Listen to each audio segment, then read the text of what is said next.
UFC Fight Night Paris, Gane versus Spivak just took place, and I'm going to go through the entire card, starting with the early prelims, ending with the main event, giving my reaction and breakdown to every single fight on the card, and my overall event recap as well. Let's start straight away with the early prelim opener of Jacqueiline Cavalcanti versus Zarah Fairn dos Santos. I'm so glad I picked Jacqueiline Cavalcanti because she absolutely schooled Zarah Fairn dos Santos on the feet. Absolutely picked her apart every single round. It got better for Zarah Fairn as the fight went on because Jacqueiline was basically just getting tired of picking her apart every single round.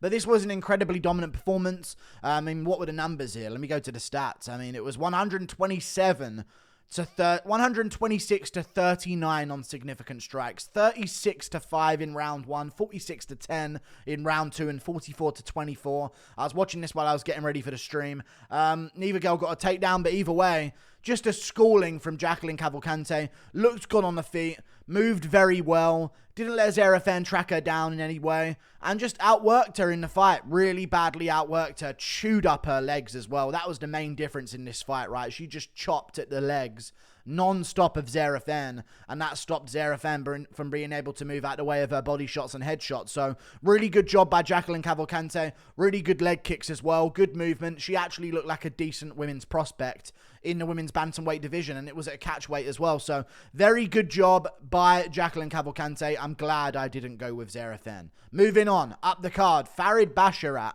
versus Kleydson Rodrigues. This was a good win from Farid Basharat. I thought he would beat Kleydson Rodrigues, but I thought he would win it by decision. I didn't think that maybe he would get a submission that soon into the first round, but he showed off his grappling ability on the ground. Tried a couple of takedowns. Couldn't really get them early on because Kleydson Rodrigues had a really good scramble game. But eventually he started to get his trips and sweeps. Off of a single leg, I believe it was, he started to take down Kleydson Rodrigues. Rodrigues would work his way back up to his feet. I think because Farid Basharat was trying to get mount from half guard, even though he kind of should have just settled in the half guard position. And eventually, in round 2, or in round 1 towards the later part of round 1, he just goes straight over the guard, and Kleydson Rodrigues just gives up an arm triangle straight away. So he just works past the guard, threatens the arm triangle, scoots off to the side of Kleydson Rodrigues, and taps him out in round 1. So really good job from Farid Basharat. Great of him to get the finish because he had a decision in his last fight, and it's always good to see a dominant win by finish. That means he can make a quick turnaround as well. Kleydson did have some good moments of takedown defense here and there, but Farid was relentless. 5 takedowns within the first few minutes of the fight. Very, very good job from him. He gets a first round finish, so I'm looking for a really quick turnaround from him. We move on. Up the card, Nora Cornolle versus Joselyne Edwards. You know what? I've rewatched this fight. People are saying robbery, and round 2 should have gone to Joselyne Edwards. So 30-27 is a robbery. But I don't care what gender they are. If you are being out-damaged, you are losing the round. And I've rewatched round 3 and I rewatched round 1 because those are the ones that have got to be considered. Although Joselyne Edwards was on top position in that fight, and I know I ain't paying attention to women's MMA fights either. Okay, I'm looking off at chat. Who cares what's going on the thing? If you're looking away at a screen and you just see that Joselyne Edwards is on top of Nora Cornolle in most of the moments in that fight, listen, I picked Joselyne Edwards as an underdog here, or a slight favourite, I think she was, and I could very well say, this was a robbery, I should have got this one right. It was clearly Joselyne Edwards' win. Round 1 and 3, she simply got out-damaged. She got out-damaged, out-significantly struck, and the better shots were landed by Nora Cornolle. By far, 16-17 in round 1. Close round, but she got it done. 20-7 in round 3. I don't care if Joselyne's laying on top of her. Simple as that. I do not care if she's laying on top of her. And some people seem to forget about that when it comes to women's MMA. But the score, the way of scoring is the same, regardless of the gender. I know you ain't paying attention. None of us are. But don't just look at the screen and see one go on top for the majority of the time and say, well, she's winning. She got out-damaged in round 1 and 3. So there is an argument for Nora Cornolle. That's all I'm going to say about that. We move on to, I know a lot of people calling it a robbery, but come on, man. We move on up the card. Ange Loosa versus Rhys Mckee. I went with Rhys Mckee winning this fight. This was the only other fight I got wrong on the card. Yeah, Rhys Mckee didn't get this one done. 30-27 is absolutely ridiculous. Absolutely ridiculous. And so is the 30-27 in Nora Cornolle versus Joselyne Edwards fight. Absolutely ridiculous as well. 30-27 for a judge to score this. Christophe Chapois, by the way, a French name. I'm not saying Ange is French, but he speaks it. For them to score that 30-27 is an utter robbery. Simple as that. It's a bad robbery. That is a pre-written scorecard.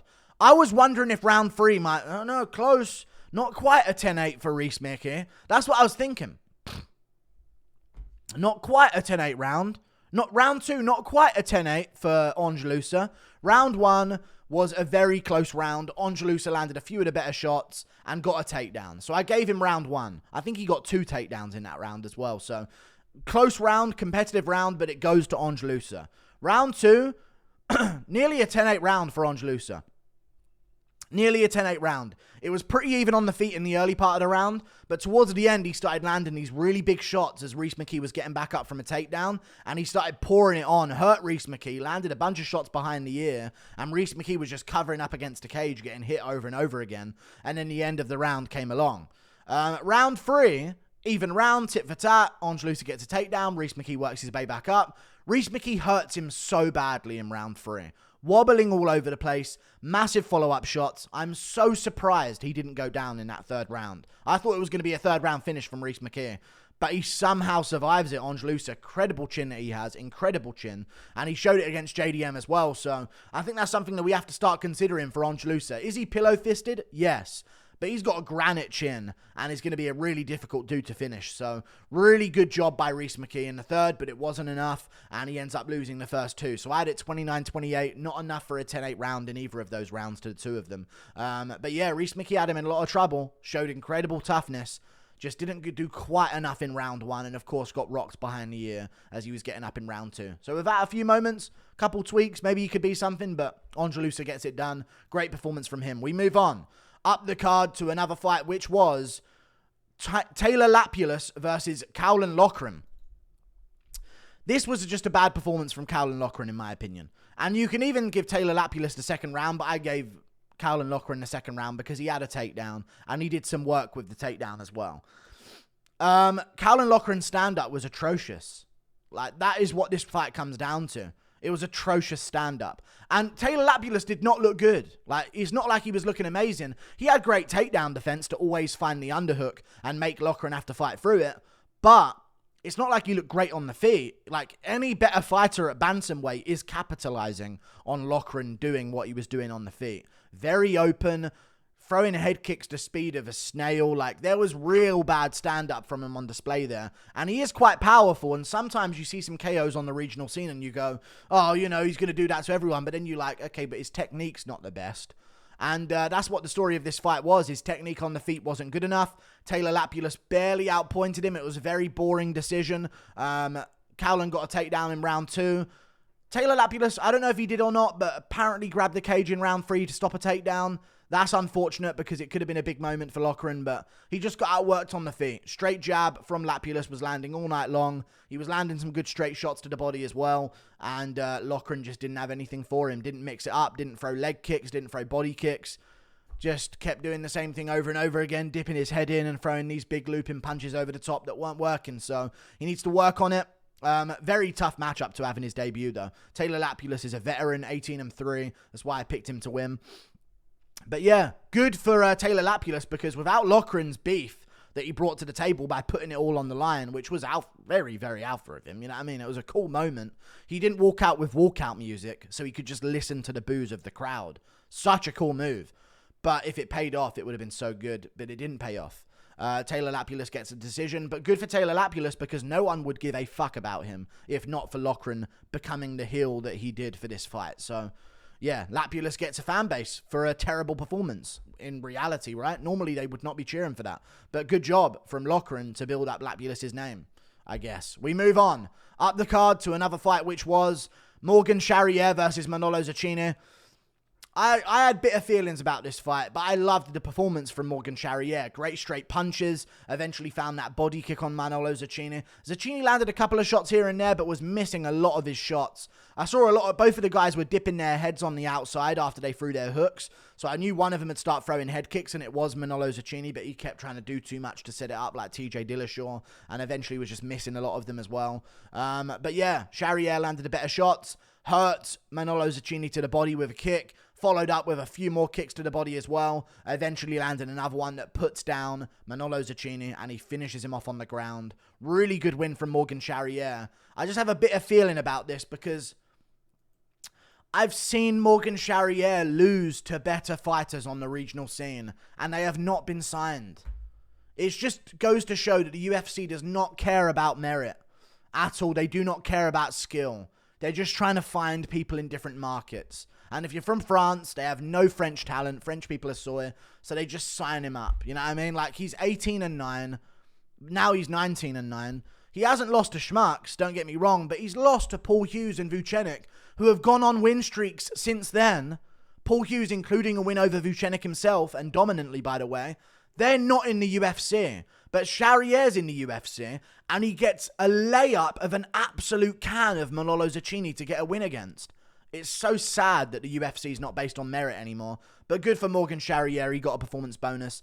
I just don't think either of them are UFC level, but maybe Charriere can become that with time to go because he is only 27, so we'll see what happens. We move on up the card to another fight, which was, on the main card. I picked Charriere by TKO, by the way. William Gomez versus Yanis Ghemmouri. This is the interesting one of the card, right? I'm going to put this in the thumbnail for sure. Not much is happening in the fight. To be fair, it's a really boring fight. Like, that's something that you have to admit. Even if you don't like the decision of the referee, which none of us do, I'll get to that in a second. It was a really dull and boring fight. Terrible fight. Nothing really going on. Gomez barely outlanding Yanis Ghemmouri on the outside. No takedowns, really. Ghemmouri had some control against the cage, but Gomez tried a couple guillotines on him. I mean, there was some stuff that was just not even in, but it was like, ooh, guillotine. Like, you know what I mean? Round 1, 27-16 to William Gomez. Stomping at the legs, little teeps at range, couple shots here and there that landed. Not too many punches, but more leg kicks and stuff. Round 2, 14-8 on significant strikes. Really dull round. A lot of time spent up against the cage defending guillotines and stuff. Round 3, William Gomez is winning again. He was on his way to winning the fight. However, he hit the cup. And immediately Bisping's like, that looks clean. No, you have one eye. This is why you shouldn't be on commentary, you Cyclops CTE-ridden freak. It clearly hit the cup. Like, regardless what you want to say about the body shot, it clearly hit the cup with the toes. It scuffed the cup on the way up, and then after the hit to the waistline, it then went down and pushed the cup over to the side with the follow-up of the kick. So it was a groin shot. And the referee, with no slow-mo involved, or nothing, not even to check the replay or anything like that, steps in and goes, all right, TKO. Weirdest call I've ever seen in my life. I doubt that referee ever works again. I'm really serious about that. I highly doubt that referee ever steps foot in the octagon again. That was the weirdest call I've ever seen. I understand saying, let's pause and look at the replay. Or let's pause for a second and give this guy the benefit of the doubt and let him have a bit of a break. Or, no break, you got to keep fighting. Even if this was a body shot, calling it off that way by TKO would have been a terrible decision. Yeah, I mean, let me drink my vitamin drink real quick. Hang on. I've got a sore throat. Even if it was a TKO to a body shot, that would have been a terrible stoppage. What are you doing, ref? Just stepping in the way of a guy basically cupping his groin because he's just been hit to the cup, which clearly landed on the cup, by the way. Not right on the cup, but it clearly made connection with the cup. But this just goes to show you, some fighters get benefit of the doubt, some fighters don't. It's the absolute tardation of the referee that comes into play there. And he just waved it off. Feel bad for Yanis Ghemmouri, but at the end of the day, you weren't doing anything to win anyway. So it would have been William Gomez's win. But to get a TKO, what a joke of a performance from both of them. Neither of them look UFC level. To be honest with you, before this next few fights in a row with Oezdemir, Benoit, Saint-Denis, the card was pretty dead. Other than Ange, Loosa, Rhys, Mckee, the card was a pretty dead card. And that was one of the fights that was so dull. We move on. Up the card. Volkan Oezdemir versus Bogdan Guskov. What a performance from Volkan Oezdemir. There were moments where he took a shot off of Bogdan where it was like, oh, look out. But majority of the time, he was chewing up the leg of Bogdan, landing to the body, landing to the head with his hooks, catching Bogdan as he came in. He cracked him with a big shot over the top and also another leg kick as well. And you could see Bogdan trying to sort of like, he stumbled out of the way and covered up a little bit. And they ended up in close where Bogdan's really dangerous. And they were both throwing shots at each other. And Oezdemir catches him with a tight right hook right on the chin, grabs the head with the left hand and shovels an uppercut into his face as well. Then Oezdemir gets a takedown on him as he gets back up and manages to sink in a rear naked choke. Or was the takedown a bit earlier? I think the takedown was a bit earlier. And then, I think the takedown was a bit earlier and Bogdan got back up. And then he rocked him on the feet. But other than that, he stayed on top position, scooted round to the back, landed a bunch of shots on Bogdan, who already looked like he was kind of giving up. And then Volkan took the back, flattened him out, got him all the way down, back mount position, rear naked choke, slip it in, and choke him out nice and clean. Very good job from Volkan Oezdemir. He gets a first round TKO, or submission. So really, really good job from him. And, really, really good job. That was a great performance from him and showed that he's still up there with some of the top dudes in the division. And he's ready to move on. So who knows, maybe we see an Anthony Smith rematch, a Dominic Reyes rematch. I know that was a controversial decision the first time. Who knows what's next for him, but good performance from Oezdemir. And Bogdan just didn't really show up to fight, really. We move on, up the card, to Benoit Saint-Denis versus Thiago Moises. This was the fight of the card, and it got fight of the night because of it. I don't even know if Moises deserves fight of the night. I think fight of the night should have been given to Ange, Loosa, and Rhys, Mckee. My honest opinion. I think they should have just gave Benoit Saint-Denis a performance bonus here. I really do. Really good performance from Benoit Saint-Denis. Really, really great performance. There were moments, though, against the cage where I was like, hold on now. You're going to get that butter put on you now. You know what I mean? I was really worried that he was going to get caught sometimes up against the cage because he was swinging these shots, going to the body, going to the head, and Moises was swinging back and landing on him quite well. But it was just too little to get respect from Benoit, who was just walking him down, landing body kicks, landed a few groin shots that the referee let Thiago Moises recover from. So a different ref than the ref before, I guess, or the ref for the Gomez fight. But Benoit Saint-Denis, really good job. Absolutely amazing. And he shot takedowns. He didn't engage in the guard of Thiago Moises. Whenever he was stacking up to land punches, or he was keeping real close in the guard. He never gave Moises any space to work. Whenever Moises went for a leg lock, Benoit would escape it really well and roll with him out of it. Really good work there as well. He would get the takedown and not settle on top position, but go to the back and land good punches there. And that's really where the fight ended itself. I mean, it was the body kicks, it was the body punches, the combos up against the cage, the elbows that cut open Moises. Round 1, he cut Moises on the nose. He also cut Moises above the eye. Round 2, he landed a standing elbow on Thiago Moises that sliced another cut open above his eye, and Moises' blood is dripping down his face. And then eventually Benoit starts getting the takedowns again, landing good shots to the side of the head. Even got taken down by Moises, but got right back up with butterfly guard and swept him and got back up to his base.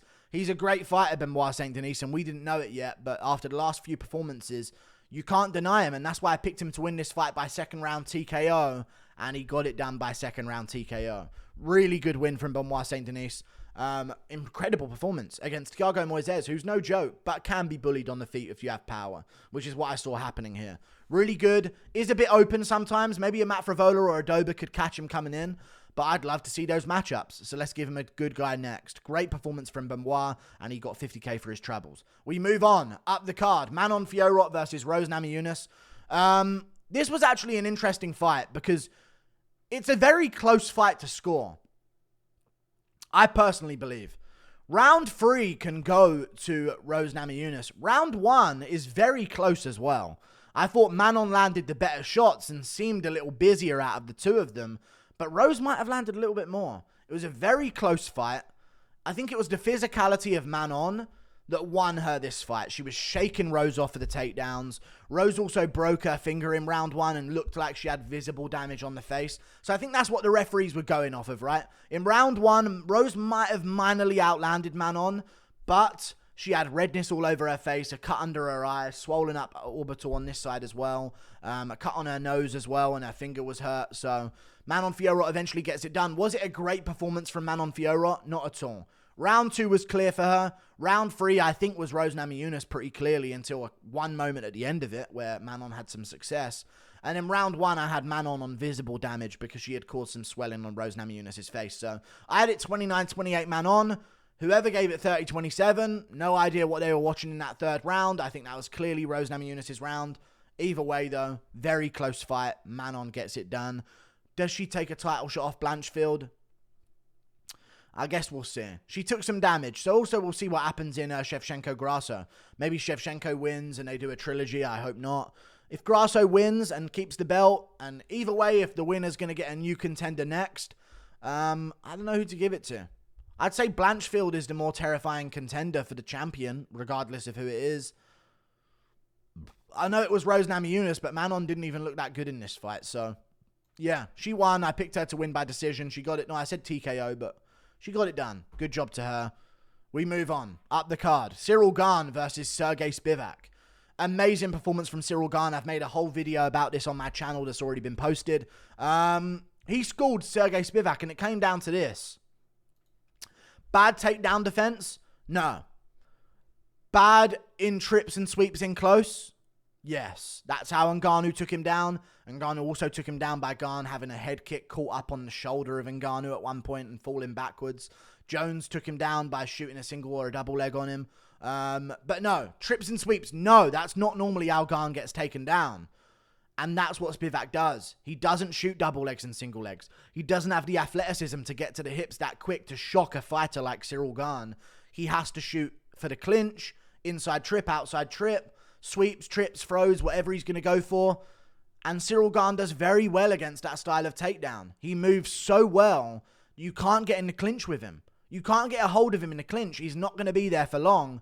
And he's very quick on the back foot. He springs his legs backwards like a weird little kangaroo of a thing. Like, it was a very strange way he was defending, but that's what he does. He moves too well. And Spivak was shooting in the open like a fat heavyweight that he is. Unathletic, obvious. He showed good toughness in this fight, but at the end of the day, Ciryl Gane scored him on the feet like I said he would, landed shots to the body like I said he would, and TKO'd him in the second round like I said he would. I was pretty good on predictions for this card. I know they were all pretty easy predictions. You have to be dumb to think Spivak wins. You're not doing your research. Ugh. Imagine picking Spivak, Namajunas, and Guskov. Ugh. Jesus Christ. Either way, I didn't do that. I'm not a fool. Spivak loses. Broke his rib in the fight. Gane broke his rib with a punch. I actually found the screenshot of it. It's in the thumbnail of my Gane Spivak full breakdown video that I just did, where he broke the rib of Spivak with a right hand to the body, and eventually he started going to it again, pouring it on against Spivak against the cage, and finished him off by TKO. Really good win fight by Ciryl Gane. I don't know what's next for him. It depends what happens with the belt. If Jones wants to be a diva about it and not retire straight away, then they probably will do Aspinall versus Gane in the meantime, just to keep him busy. But if Jones immediately drops the belt and says, I'm done, after beating Stipe, which it sounds like he's going to do, we should just do Pavlovich versus Aspinall and do Gane versus the winner of Almeida versus Blades to see if he really has improved his wrestling. And I think that'll give him good time, training camp after training camp, to work on that part of his game. So, really good job. Looking forward to the future fights for these guys. Great performance by Ciryl Gane. Like and subscribe. I'll see you later. Goodbye.